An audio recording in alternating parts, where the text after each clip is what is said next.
Senator, thanks very much for coming in. My pleasure. You and I have discussed this on several occasions over the past several months. At one point, you said strong new limits are needed to protect the privacy and civil liberties of the American people. Did the president go far enough today, in your opinion? Wolf, the devil is going to be in the details. I think in a very significant way, the president began the conversation on what is a very difficult issue and a complicated issue. It's difficult because everybody wants to see us do all that we can to protect the American people from terrorism. It is complicated because every single day technology changes. And the question of how we protect the American people without undermining our privacy rights and our constitutional rights is a huge issue. I'm going to be having a town meeting in Montpelier, Vermont on this on February 1st. I would hope that millions of people become engaged in this enormously important issue. I think the president started that conversation. We've got a long way to go. You have said, and I'm quoting you once again, that this current NSA surveillance program, in your words, represents a clear violation of the Fourth Amendment ban on unreasonable searches. So what you heard today, the outlines of some reforms, are you satisfied? I think it's a start. To my mind, when every telephone call made by every single American is on file in the NSA, that is clearly, to my mind, a violation of the Fourth Amendment to the United States Constitution. No question in my mind, and that has got to end. President, let me interrupt you, Senator. President says that he wants to continue doing that, but not storing it any longer over at the NSA.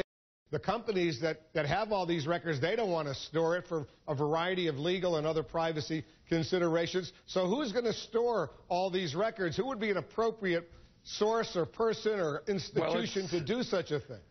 Well, Wolf, it's not a question. You're asking who should store it. The question is whether they should be stored. The president says that they should be stored. The president says by the end of March he wants a new formula to store all that information. So in case there's some sort of threat of a terrorist operation, they can sort of connect the dots and find out who might be responsible. Again, the devil is in the details, but I don't agree with the overall position of the president on that issue. Again, I do not think it is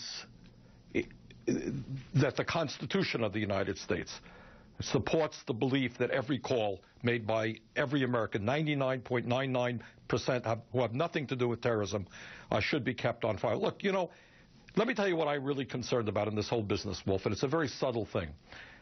There are writers' organizations who say, you know what, when we write stuff on the Internet, we are now fearful of what we're putting on. We don't put everything that we're thinking.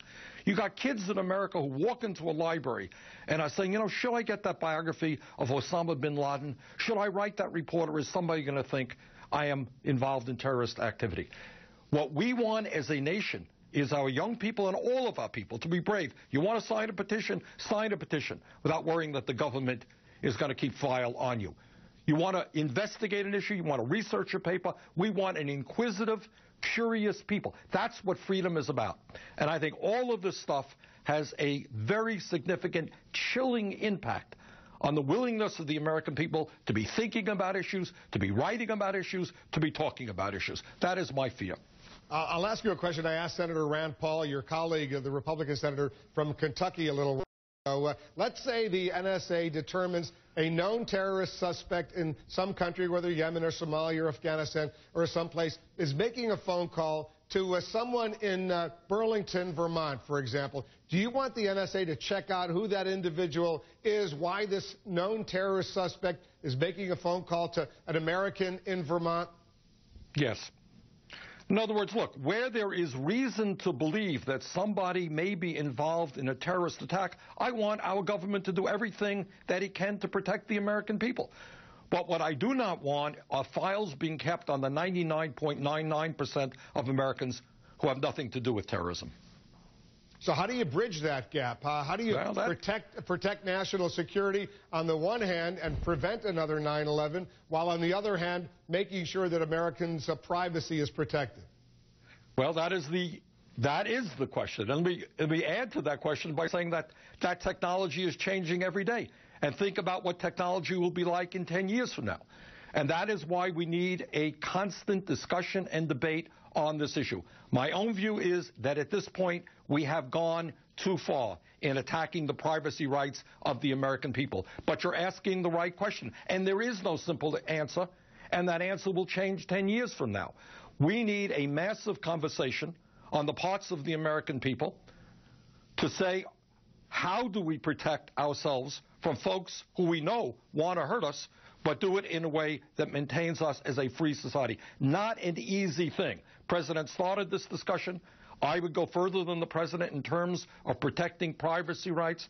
But this is an issue that Congress has got to embrace. It has to move up the totem pole in terms of important issues that we discuss.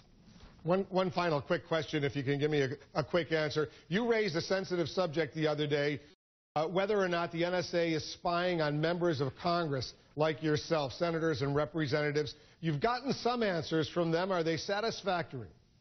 Well, not really. I mean, what we have been told by the NSA in response to a media query is that all of the phone calls that members of Congress make are kept in the same files that every American. And the danger there is, and I'm concerned about all Americans, the dangers about members of Congress is it is just when you have that information, Wolf, it is easy to engage. If you had a rogue operator, if you had an unscrupulous president, you really could start blackmailing members of Congress, impact public policy, impact elections.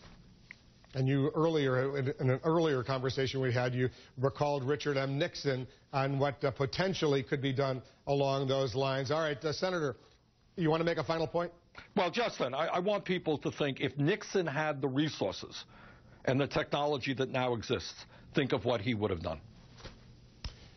Bernie Sanders is the independent senator from the state of Vermont. He caucuses with the Democrats, as all of our viewers know. Always good to have you here on CNN. Thank you, Senator.